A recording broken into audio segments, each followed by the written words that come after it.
Okay. Good afternoon, everybody. So, I have a couple of announcements before we commence. So, today, let me share my screen. So, I will write down in the thing as well.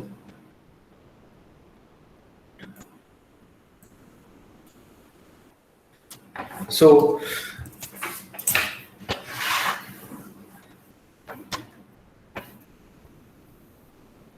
okay.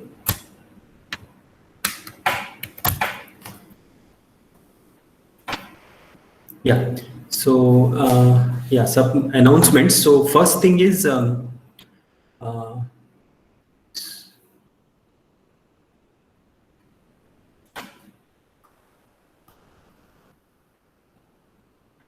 first thing is we are going to have no more assignments. So, we are not going to have any more assignments. So what I will do is assignments which are graded. So what we will do instead is I will give you questions which you can practice. Okay, so assignments will be I will give you assignments, but you don't have to submit it. You can just practice.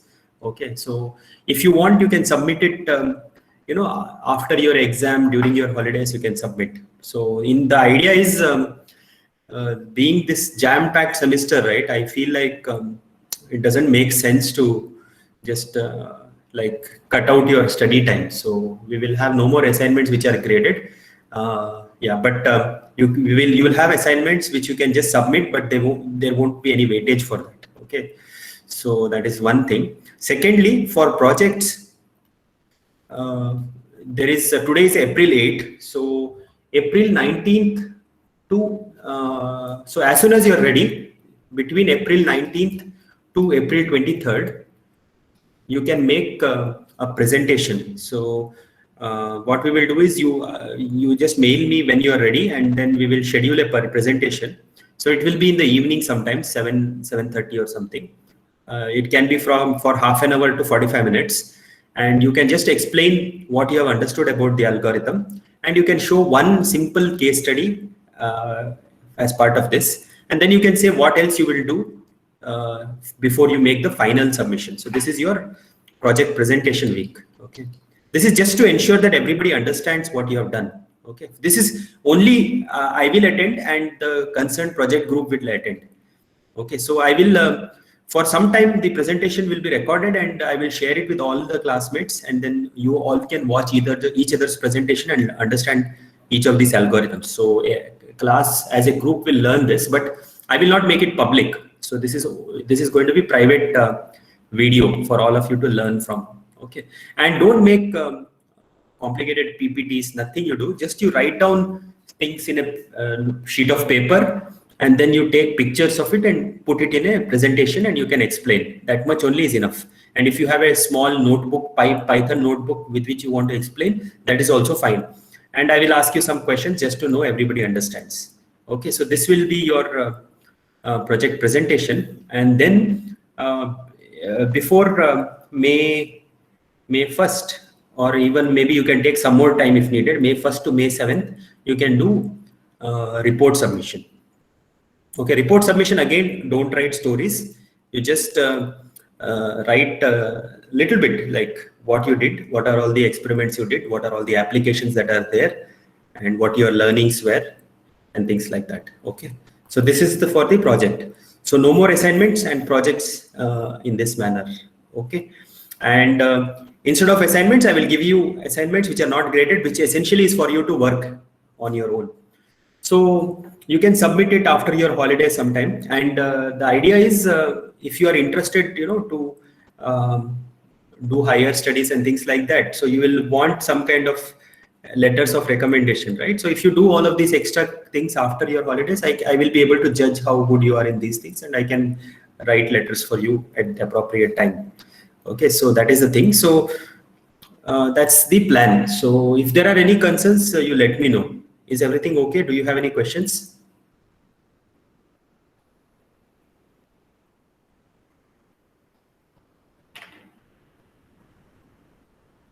Siddharth Solanki, can you hear me? Is it okay, this plan? Yes, Sir, how many people have to present? Can a single person do the presentation, or does everyone have to sort of divide the time? Okay, so again, I will leave it to you. You can get the strongest presenter to present, but I can ask question to anybody in the group. Okay. Yes, sir. The point is the presentation should be really very clear. Okay, so everybody who watches the presentation later, so they should understand what this algorithm is about. Okay, so you Yes, put sir. as many details as possible. We will record it and we will share it with all the classmates. So then they can all watch in their own time and they can learn these things. Yes, sir. Okay. Anybody else has any questions?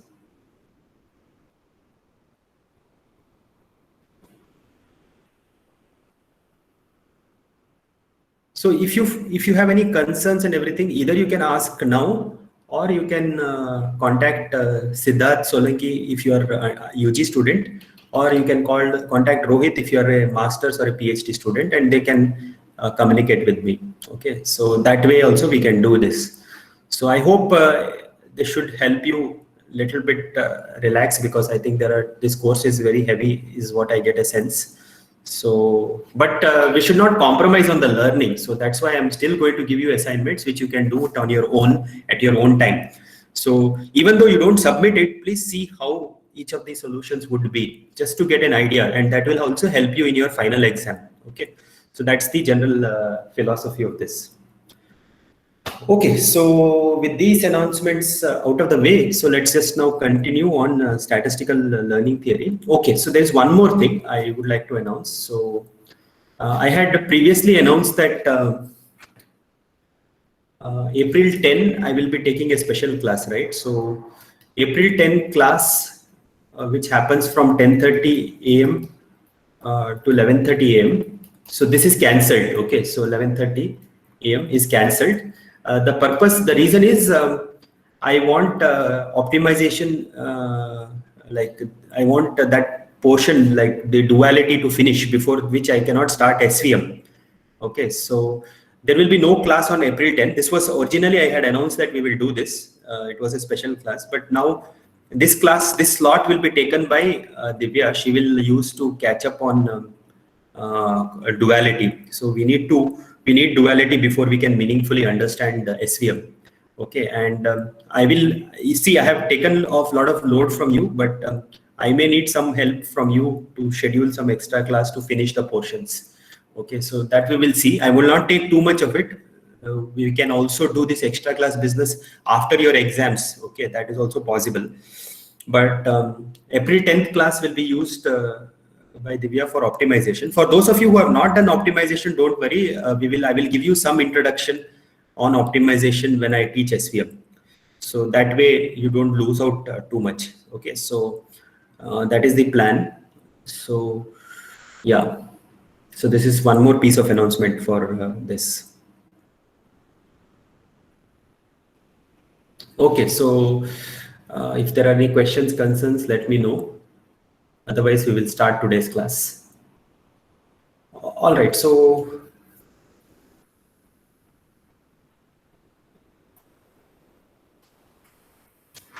we had just learned, we had just begun the entry. We had just given introduction to statistical learning theory.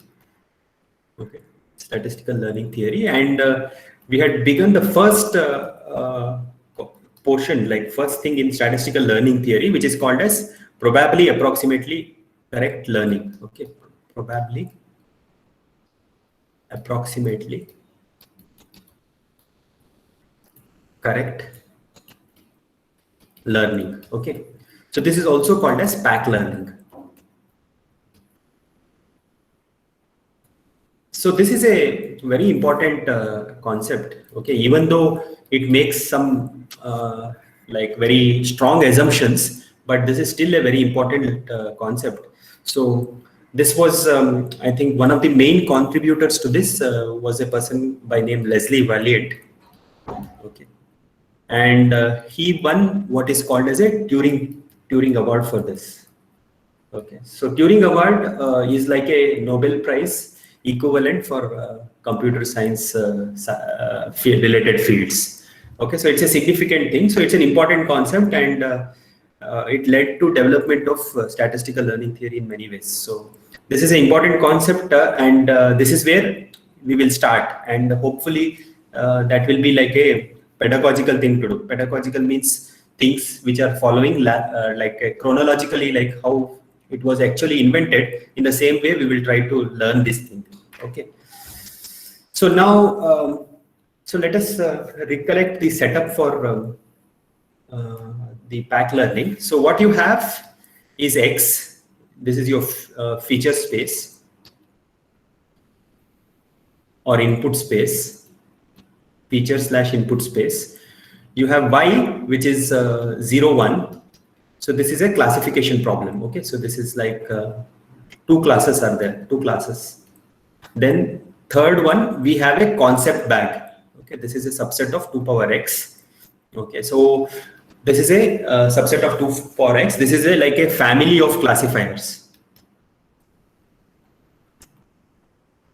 Okay, and so if C belongs to this family, okay, then C is a classifier. Okay, and if something is a classifier, I need to tell you what it does, right?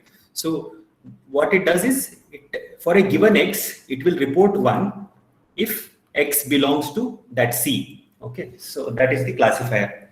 So I hope this we discussed. So I hope this is clear. So maybe an example will be like a simple example I can give. So for instance, let us say C is a set of all hyperplanes, half spaces. Okay, set of all half spaces in R2.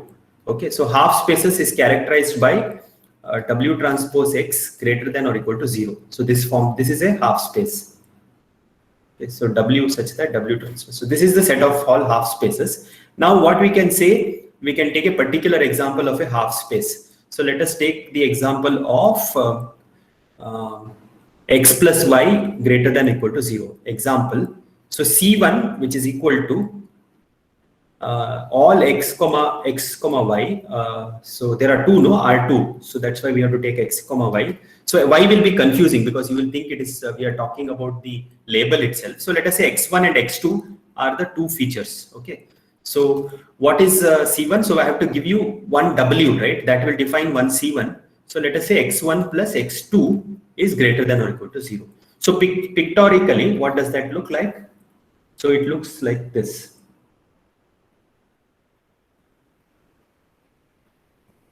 So this entire shaded region is W transpose X greater than 0, where W is 1, 1.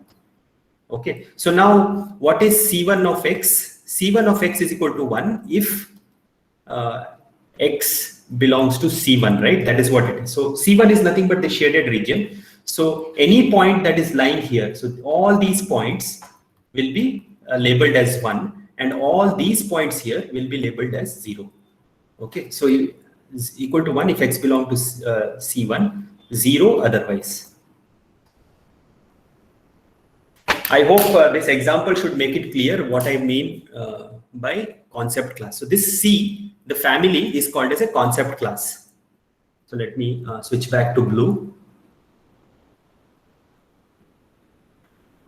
This script C is called as concept class, or you can even think of bag of classifiers.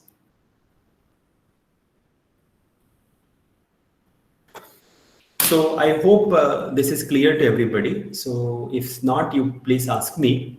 Now moving on, we said that this particular concept in this space of pack learning, we are saying that there exists a God-given classifier which is noiseless.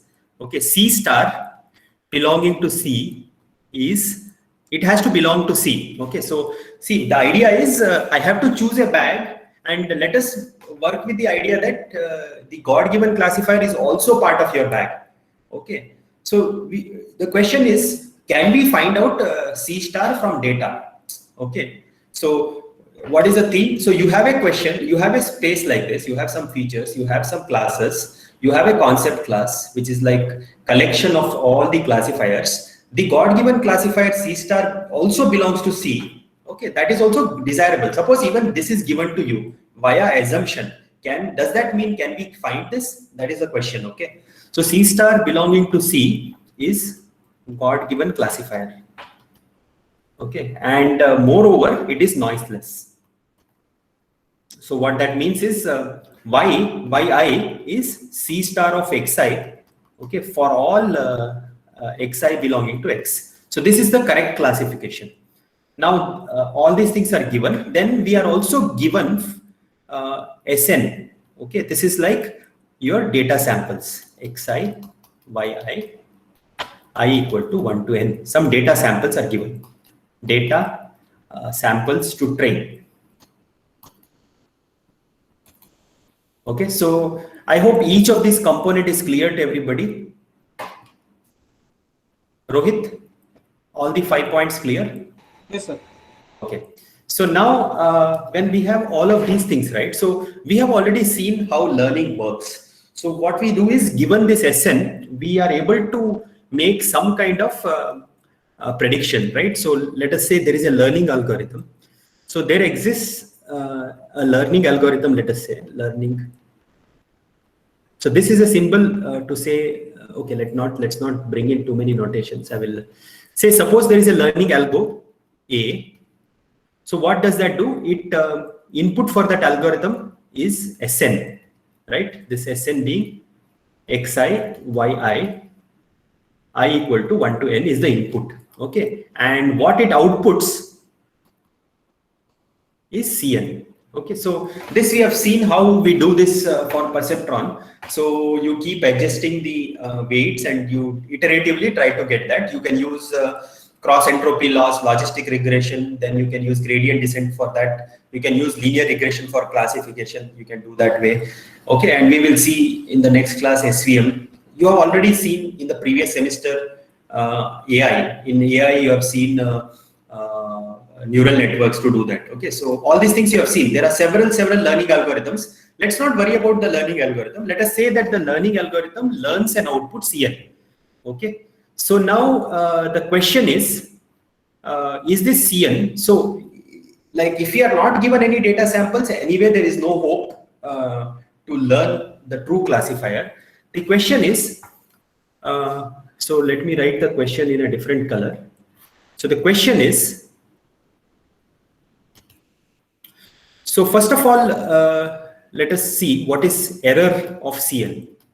Okay, so error of Cn is probability that Cn of xi, Cn of x given any x is not equal to C star of x, right? So this is your God-given classifier. The error that Cn makes is the probability that Cn of x is not equal to C star of x, right? So this can also be thought of as, so since both Cn and C star belong to your concept space, you can treat it in terms of what is the area where the errors are happening, right? So for instance, let us say go back to the half spaces example. So this is your, suppose, so let's put some here. So just a minute, let me just do some art.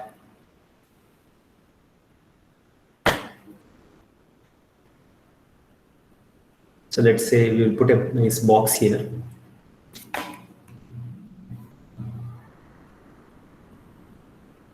Okay, so let us say this is your C star. Okay, so this area is your C star. So this is the God-given classifier C star.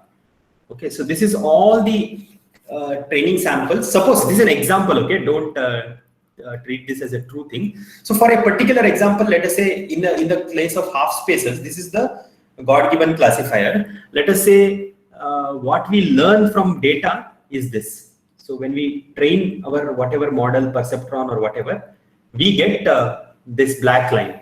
So there are two kinds of errors that we are making, right? So let me shade both the errors. So first is this region. Okay, and then there is this region. Okay, so first this area, okay, this area here is where we said the output is 0, where actually it was 1. and in this area we said the output is 1 where it was 0. So in set theory, it is called a symmetric difference. So that is P Cn minus C star. Okay, so this is the region where the classifier that you have learned says 1 and C star says 0, union the other way. Okay, so this is the symmetric difference, and this is error Cn. Now, question to you, is Cn random? And if yes, why? And if no, why? So this is a question that I'm asking to the class. So if you have any views here, can you please tell me what you think it should be? Yes. So my guess is it is random and it can take any of the values of that fancy C set. Yeah, it is random because why is it random? Because your Sn is random, right? So Sn is the training samples that are yeah. So though I didn't mention it, so from the feature space, okay, so there is a distribution Px which governs the feature space, and your samples are data samples to train, of course, but they are obtained from Px, right? So you are getting all your Sn samples from Px. See, in the case of house examples, if you are looking at Mumbai, if you are drawing the samples, it better be from Mumbai, right? That is Px. Yes, sir. Okay, so Px, so Sn itself is random. So whatever you learn out of that is random. For a particular Cn, you can talk about error that particular Cn made. But then when you vary your samples, you will also get different error Cns. Is that all right? Yes, sir. Okay, so does everybody else understand this? Can I quickly have a poll? Sir, why Sn is random is not clear to me. Okay, so yeah, who asked me this? Sir, Shivam. Okay, Shivam. So if you look at, so you have some feature space, right? So that represents all possible values that your features can take. Okay, so yeah, if you are looking at height, weight, and all, so every population has certain height and weight. So weight can go, for instance, from 0 kgs to all the way till 500 or 600 kgs, right? There are people with that weight, and height, of course, can go from very small, let's say 2 feet or something for a child, and it can go all the way till 7 feet. So that represents X. Okay, now when I'm learning a classifier, suppose if I want to find out if somebody is a man or a woman from height and weight parameter. Okay, so you need to get some samples from the population.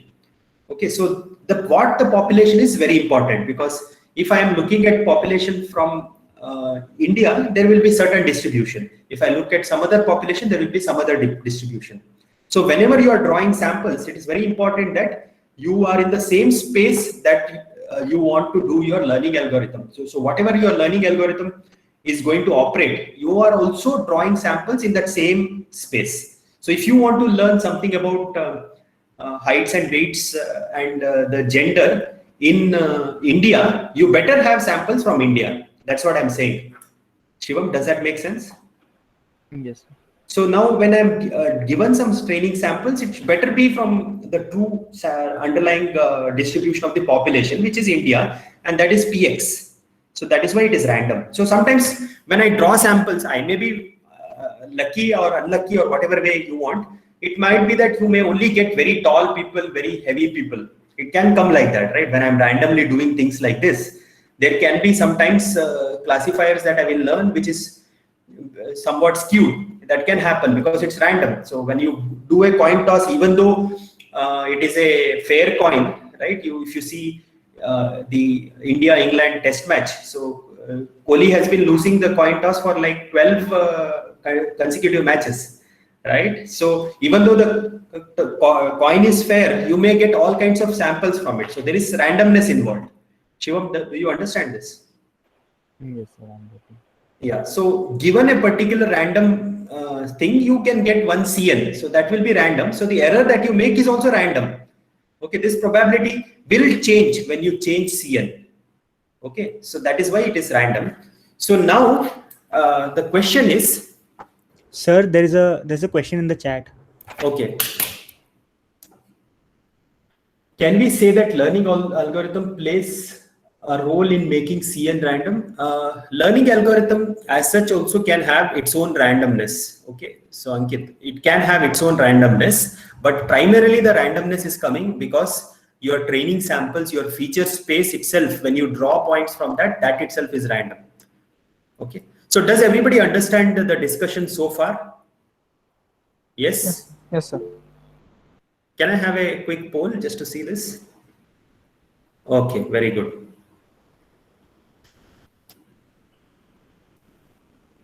So now, let me in a page. Okay, so CN is random. So now what we are saying is, now if I look at, so if I want to measure the performance of my learning algorithm, okay, what is, so now given this, let me write point number 3 here. What is the measure of my learning algorithm, and right, I have to define something, and so I have to define something. What is a good learning algorithm, and what is a good concept class C? Okay, so learning algorithm and concept class C come together, right? You have seen that. So you can have gradient descent. Your learning algorithm could be like a linear regression, but what it is learning over, what is the kind of parameters it's learning over, that also has a role. So we want to measure both the learning algorithm and the concept class C.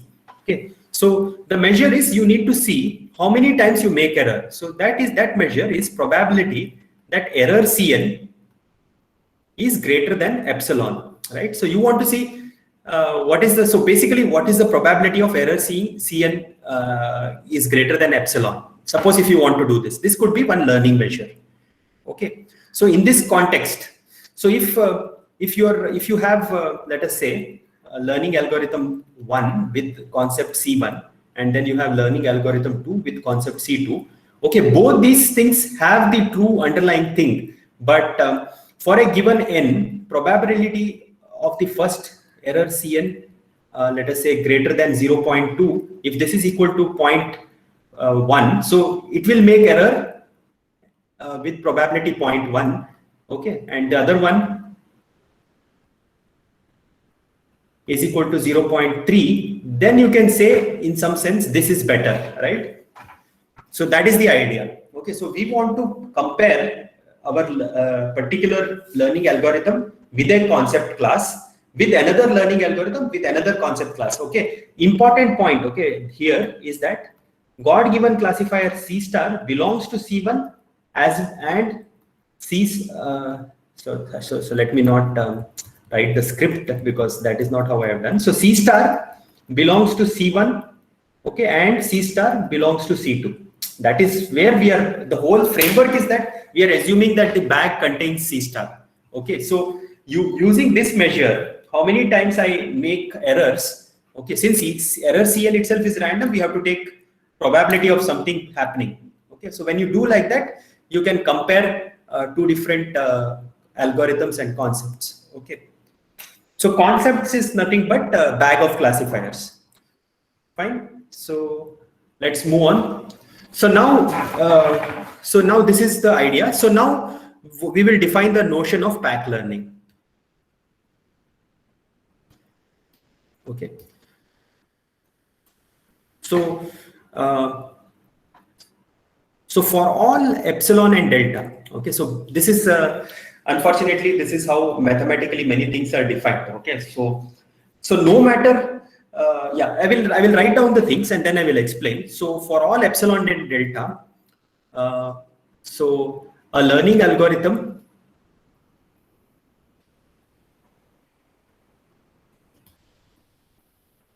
okay is said to pack learn a concept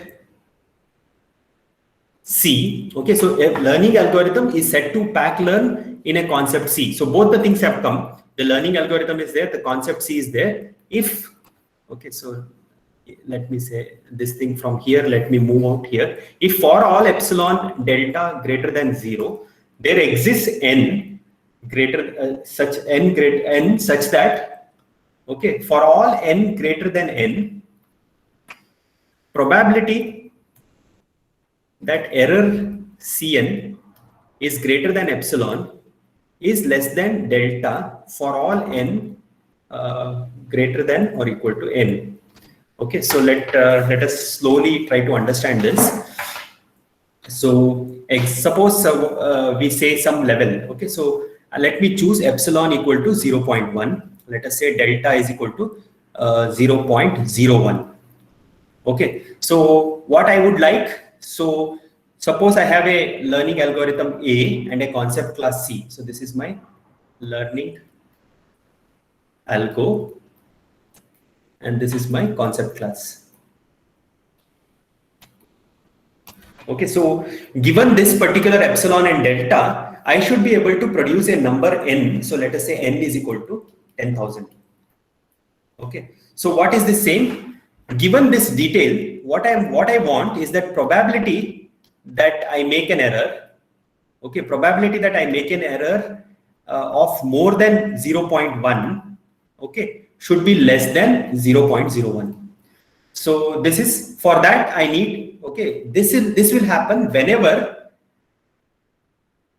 n is greater than n, which is equal to 10,000. Okay, so what is the use of this kind of a pack learning framework? So suppose if I tell you my learning algorithm is SVM, okay, and I'm learning over like C concept class. Suppose I use the concept class of quadratic kernel. These things you don't know now, but I will teach you soon. So learning algorithm is SVM. So example, let us say my learning algorithm is SVM.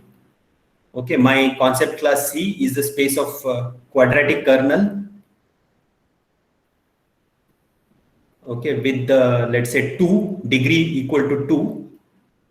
Okay, so what is the same? If at all given this space, probability that I make my SVM thing, it makes an error more than 0.1. So this error is on the not just the training sample, it is on the out of sample.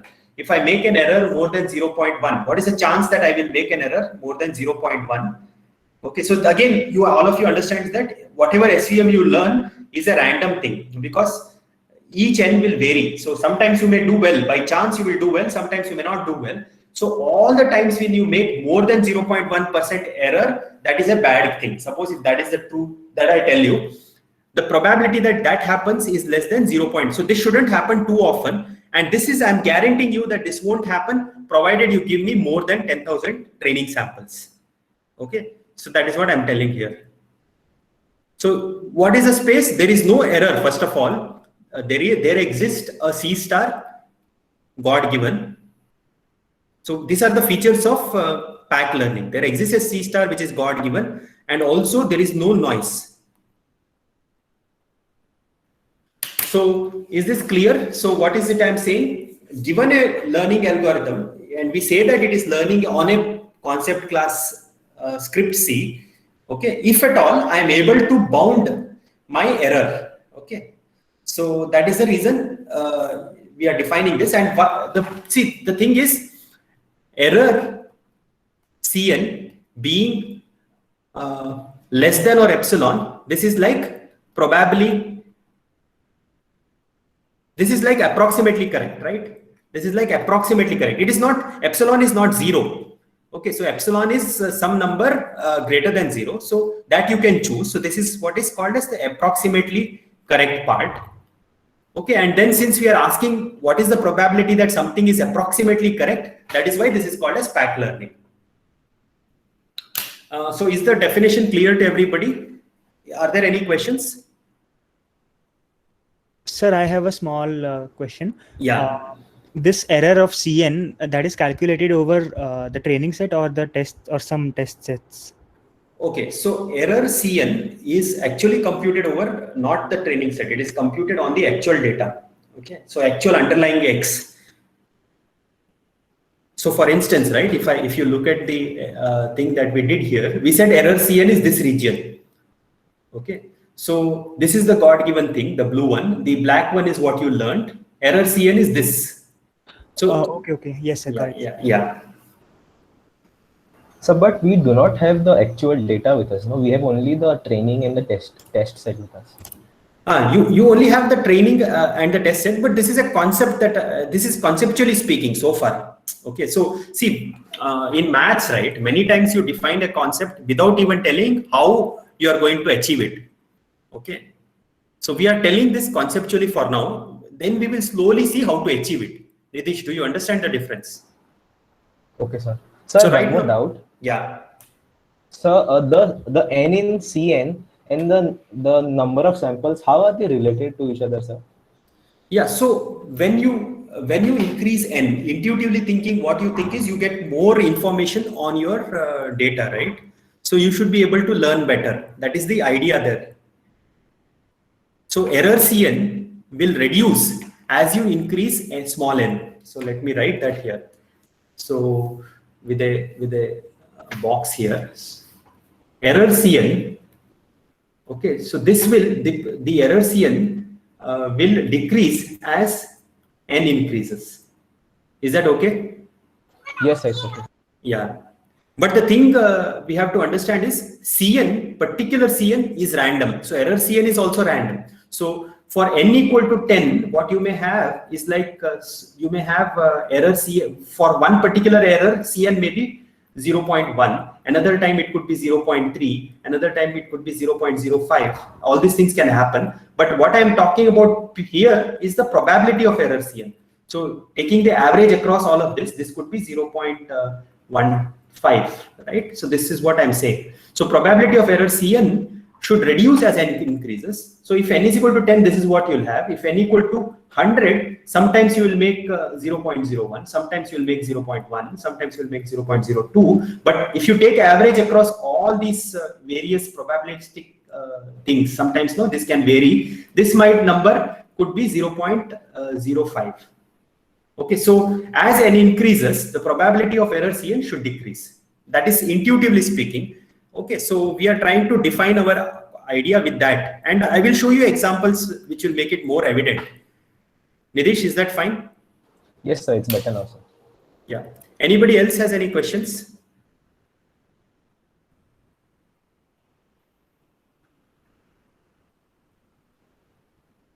So few of you have all become very silent. Anything? Devyani, do you have any questions? No question, sir. Okay. All right. Okay, so let me move on then. So, yeah, so the path learning framework is actually capturing some of the things like this. So what you want to do is, in order to be able to path learn, your error, okay, error is like how much, so what is error Cn that we have seen, right? Error Cn is basically what is the probability that, okay, so this is, see, even though Cn is random, for a particular Cn, I can talk about what is the error times I am having Cn minus C star, how much I differ, union C star minus Cn. Okay, so this is a conditional probability conditioned on some particular classifier that I have learned. This is error Cn. Okay, so then we can talk about probability of error Cn. Okay, this is like a number which is like taken probability over Cn, then you are taking error Cn like that. Okay, Cn itself is random. Suppose if I take probability of that, that is what this is. Okay, so now the whole idea of path learning is you should be able to control your concept class. So if you have too big a concept class, you may not be able to find it. Okay, that is the idea. So that is towards that we will take two concept classes, and then we will look at when some algorithm is path learning, when some algorithm is not path learning. Okay, so that is the next thing. So let us now look at an example which should make everything very clear. So example. So we have to talk about X.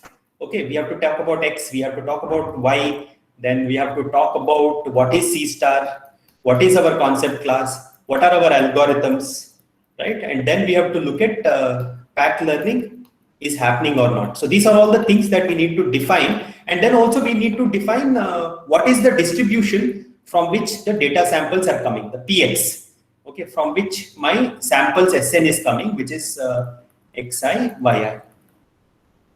Okay, so this is the whole thing. So if I am talking about some examples, I need to explain all of these things, and then we will look at whether it is pack learning or not.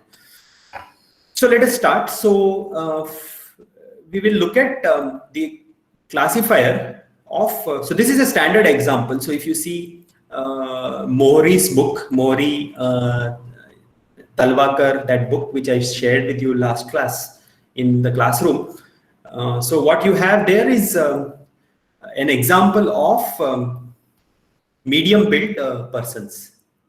So y is equal to 0 if x, so 0 means what does it mean? Not medium built. 1 means medium built. Okay, so this is the classification problem. So let us for now, so this is x. So x is having x1 and x2, x1 and x2.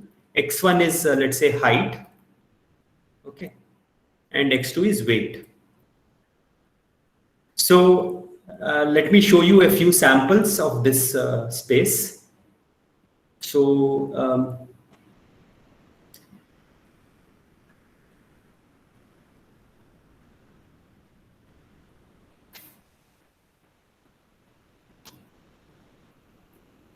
okay, and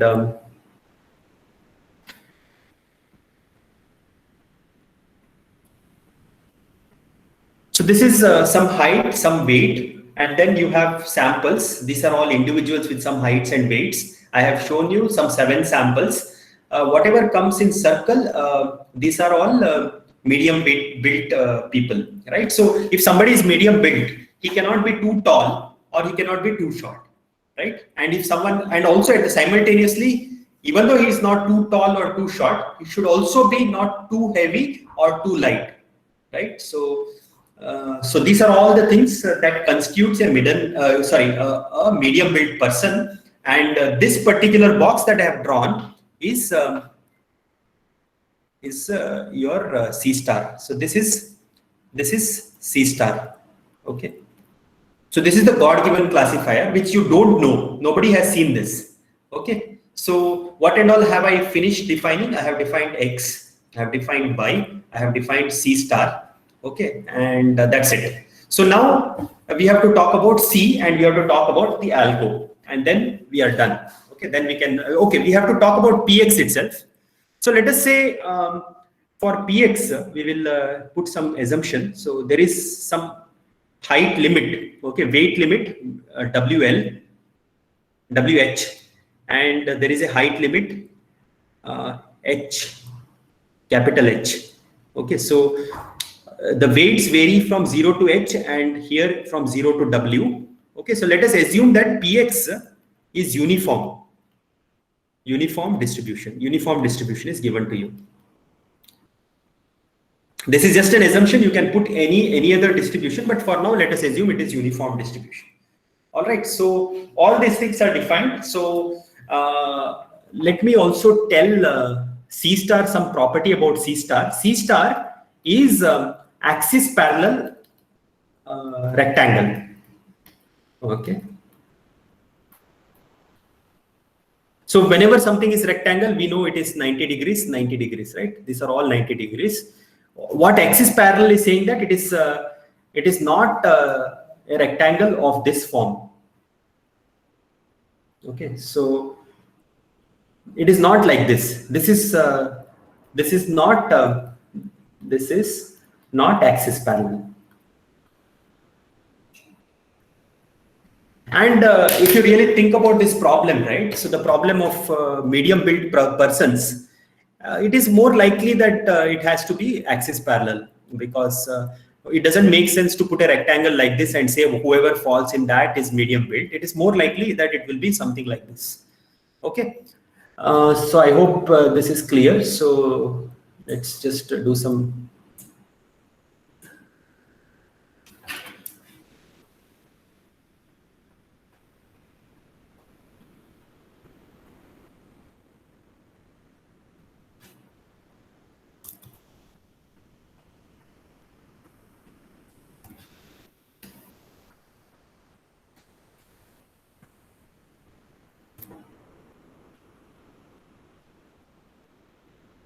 Okay. So now we have to tell you this script C and the algorithm, and let us pick script C. We will pick two concept classes, right? So C1, this is equal to collection of all axis parallel rectangles. Okay. So what does C1 look like? So it will have rectangles like this. It will have rectangles like this. It will have rectangles like this.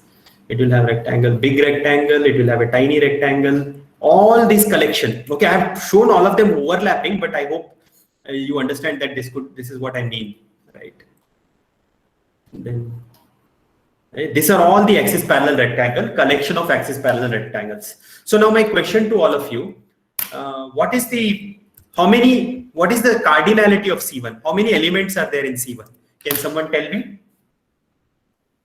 Can you type it in the chat? How many elements are there in C1? Given that it's a collection of all axis parallel rectangles, how many are there in the C1? Yes? Okay.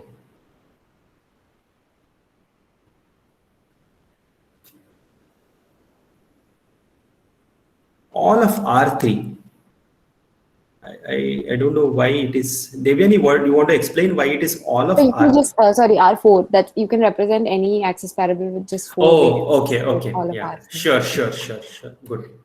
Yeah, so everybody understands that C1 is infinite. Okay, this is infinity, right? Now, for my C2, what I will do is I will look at 2 power x. So any shape in this 0h, 0w, any shape is permitted. So C2 equal to 2 power x is any space is permitted. So you can have shapes like this. You can have a star, right? You can have a star. You can have a fish. Okay. You can have I don't know, even a circle. You can have all the axis parallel rectangles are there. Okay, everything is there. So C2 is all possible subsets of 2 power x. Okay, so C2 has also everything. And what is cardinality of C2? Yes, this is also easy, right? So since C1 is contained in C2, so it's easy to see that C2 is also infinity. Both are infinity. So do you understand? So there are 2 bags. One is C1 bag, another one is C2 bag. Okay, so these are the 2 concept classes. Okay, all right. So we have now finished concept classes also. So this is also done. So now, so we have finished concept classes as well. So now the algorithm, the final thing, right? So algorithm, so what this does is, it takes the input which is equal to Sn, you know, which is all the training points that you have given it to it. So this is also random, you know. So it takes all the input points given to it and produces, okay, simplest explanation from the concept class. Okay, so that is what it does. So let me show what that means. So this is the algorithm, same algorithm. We are going to use the same algorithm for C1 as well as C2, and then try to see which is when the algorithm pack learns. Okay, so that is the idea. So for that, let me take my training samples again. Okay, so these are the 2 things that we had. So for when the algorithm is working with C1, when it is going to use C1, what it does is, so these are all the points that is the training thing that is given to you. These are all the points that is given to you. So when it is looking for, it is trying to find the simplest axis parallel rectangle that can explain your data. The simplest means the smallest. Okay, so when you do that with C1, what happens is it will learn something, and the thing that it will learn, since we are saying it is simplest, is this. It will take the smallest box, smallest rectangle that can explain all the things. So this will be what it will learn. So let me again draw this since that vanished. So this will be CN.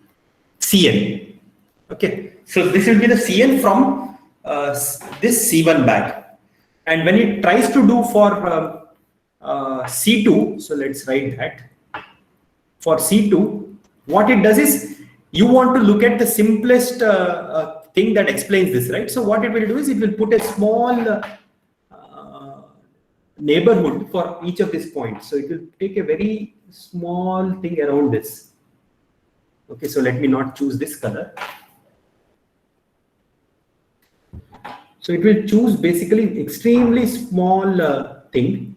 So small, in fact, that these three regions only have those 3 points. Okay, it's the smallest region that will contain the positive samples. So, okay, so this will be the smallest thing that it can contain. So C1, what it does, it learns this. In case of C2, it learns this. Is that all right? Anybody has any questions here? So in C1 also, why can't it learn those 3 small rectangles? No, so it has to be axis parallel and it has to be the smallest axis parallel, right? So how can I put an axis parallel just on these 3? That is not in my concept bag.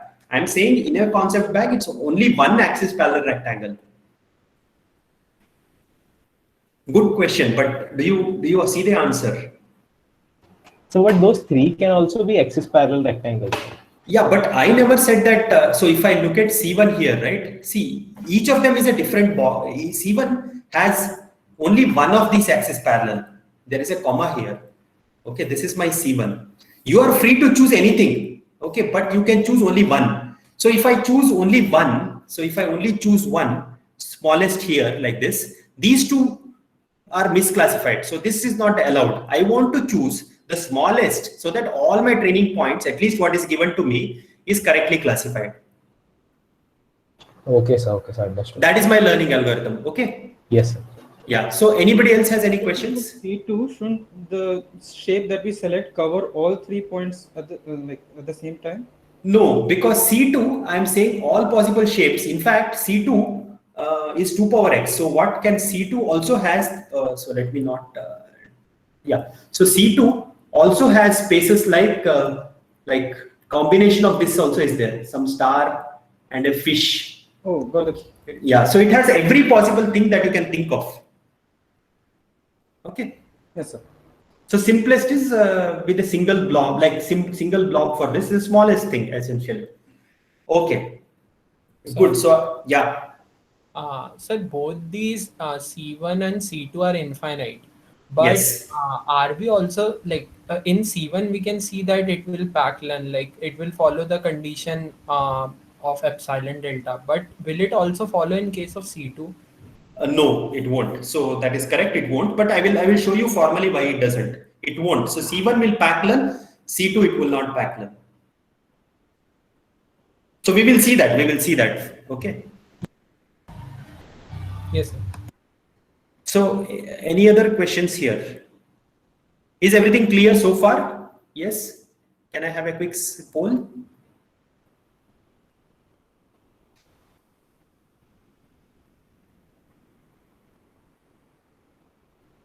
Okay, very good. All right, so very nice. So now we have to answer a few questions here, right? So what we need to do, we need to answer probability of error Cn greater than some epsilon. We need to look at this, and then we have to look at probability of error Cn greater than epsilon. Okay, so the idea is here there is the concept bag is C1, here the concept bag is C2. So these things we need to answer. So before we even go there, let us look at what is error Cn, right? So error Cn, what is error Cn for a particular Cn? So this is random. Okay, I hope I have brainwashed you enough to understand that this is random. Okay, so error Cn in this particular case, so let me just shade it. Okay, will be this region, right?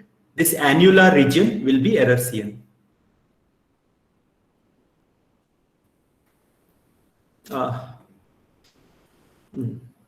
Okay. This annular region is the errors.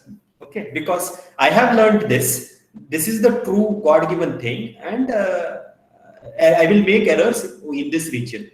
Okay, so error Cn is basically this shaded region. And what about here? Error Cn, here, if you notice, these three are the only points which it will classify correctly. Okay, so these 3 points are the only points it will classify correctly as positive. These negative points will all be fine, because whatever lies outside this blue area, this rounded thing, is fine. All these things it will be correctly classified. So let me put a small tick mark. So this will be correct. This will be correct. This region. So this entire region outside this C star will be correctly classified. Within the C star, only these 3 points will be correctly classified. So error Cn, which is what? C star minus Cn union Cn minus C star. Okay, the probability of this. So Cn minus C star, there is nothing. Cn is just these 3 points. All of them are contained in C star. So this second term will go away. Only we are looking at C star minus Cn. And C star minus Cn, if you want to see, this is all this shaded region here. Okay, except the 3 points, everything else is there. Okay, so that is C star minus Cn. And what is the probability of that? That is nothing but P of C star. Okay, because this is a continuous space. If I exclude some finite number of points and just throw it away, that still doesn't change the probability of that region. So this is something that you have to understand. So this is, I think, the previous thing, annular region idea should be very clear, but this is a little bit for you, it may take some difficulty. So what I'm saying is, if you look at errors that are made, it is essentially within C star, okay? Because everything outside C star, everything in fact outside these positive points, they are all labeled as not a medium built, okay? So those that are lying outside C star will be correctly classified, and within C star, except for these 3 points, everything will be wrong, okay? So within C star, except for these 3 points, everything will be wrong.